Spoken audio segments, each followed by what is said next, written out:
এই দৃশ্য দেখতে চাই নাই রে, এই দৃশ্য দেখতে চাই নাই রে। তোমার ছেলে নেই, তোমার জন্য খুয়াইছি, তোমার জন্য ঢাকায় আইছি। বাবা রিক্সা চালাই খায় বাপে, এই বুলার কামাই দিয়ে সংসার চলে। ওই যে বাপে রিক্সা চালায় সারাদিন, রিক্সায় পয়সা পায় না, রিক্সায় পয়সা পায় না। মোটর পাশে দোকানে কাজ করতো, মোটর পাশে দোকানে কাজ করতো। আমার বাবা, আমার বাবা, আমার বাবা, আমার বাবা, আমার বাবা এই দৃশ্য দেখতে চাই নাই রে, এই দৃশ্য দেখতে চাই নাই রে। আমার সোনার কুমড়া বাবা, ও বাবা। আমি দেখি নাই কি করে ঘটনা ঘটছে। আমি রিক্সা চালাই, আমি বাসায় গেছি, বাসায় ঘর দেই তালা মারা। পাশের লোকে কয় কি তোমার ছেলের বিপদ হইছে, তোমারে যাইতে গেছে, তোমার বউ ছেলে মেলে ওই জায়গায় গেছে, কি যেন হয়েছে সিয়ামের। আমি দৌড়াইয়া চলে আইছি, আইয়া আমি মোবাইলে টাকা ভরছি, 50 টাকা রিচার্জ করেছি। আমি আমার ছেলেরে ফোন দিই, ফোন বন্ধ।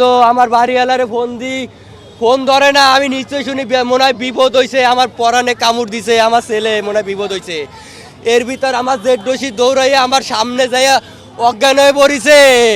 কয় তোমার ছেলে নেই, তোমার জন্য খুয়াইছি, তোমার জন্য ঢাকায় আইছি। যে আমার ছেলেকে গিলু মিলু নেই, উসার থেকে বোম মারছে। দোকান থেকে বের হইছে, 4 কাপ দিতি মনে হয় ফিল্মে তো বোম মারছে, সেই বোমটা আমার ছেলের উপরে পড়িছে। আমার ছেলে, আমি সরকারের দ্বারে বিচার চাই, আমার ছেলেরে ফিরাই দেন। আসলে আমরা নিরাপত্তাহীন, মানে একের পর এক। তো মানে এতদিন আমরা দেখেছি গানের স্টেজ ভাঙছে, উদিচি পুড়ায় দিল, ওটারই ধারাবাহিকতা এখন হচ্ছে অভিনয় শিল্পীদের উপরে আসছে। কারণ আমার ধারণা যে আমাদের ওপরে কোনো একটা আক্রমণ হলে সুবিধা কি, চোখের পলকে এটা মানে আরও বেশি আর কি মানুষ জানবে, হয়তো এটাই ওদের উদ্দেশ্য। তবে আমরা একেবারেই নিরাপত্তাহীনতার মধ্যে আছি। না না না, আমি শুনে আসলাম, এইমাত্র আসলাম। সবচেয়ে বড় যে বিষয়টা হচ্ছে এখানে সবসময় আমাদের কলিগরাই থাকে। সো আমি ভেবেছি আমাদেরই কেউ নিশ্চয়ই, what ever it may be, একজন তো।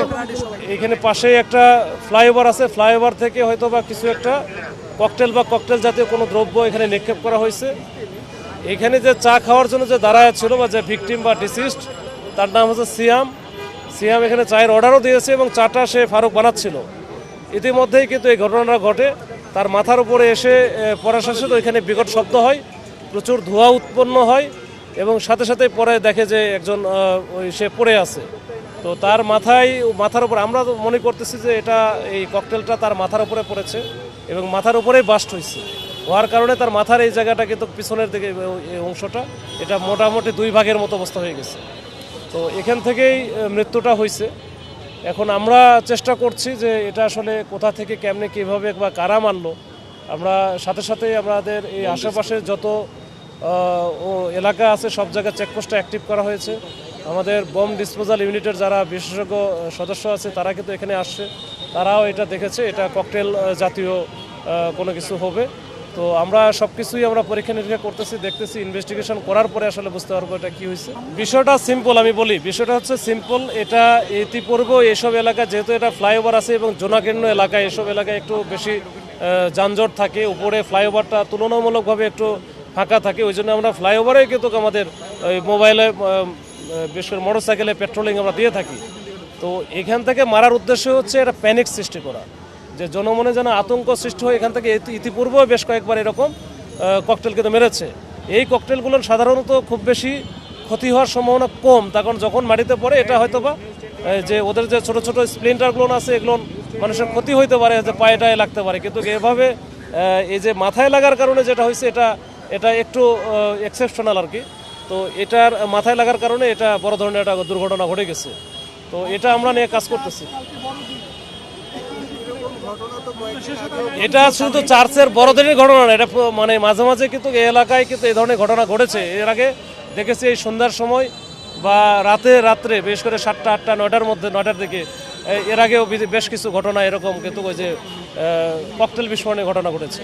তো ওইটারই ধারাবাহিকতায়, আমার মনে হয় না অন্য কোনো কিছু, এটা ওটারই ধারাবাহিকতায় ঘটনা ঘটছে। এবং এটা আমরা চেষ্টা করতেছি, আমরা কিন্তু ওই আগে যেভাবে ককটেলটা অহরহ ফুটতো বা মারতো, এটা কিন্তু অনেকটা কমে গেছে আমাদের চেকপোস্টের কারণে। তো এরপর আবার এই যে ঘটনা আজকে ঘটলো, তো আমরা দেখি আমাদের হচ্ছে এই যেসব ঘটনা বা ক্রাইম প্রতিরোধের জন্য যে ব্যবস্থাটা আছে আমরা এটা ব্যবস্থা নিচ্ছি। আমাদের সিনিয়র স্যারেরা কাজ করতেছে, আমাদের সকল পেট্রোল বা সকল মোবাইল পার্টিগুলো কাজ করতেছে। আমরা এরপরে দেখি ইনভেস্টিগেশন করে এটারও আমরা চেষ্টা করবো ইনশাল্লাহ আদ্যপান্ত বের করার।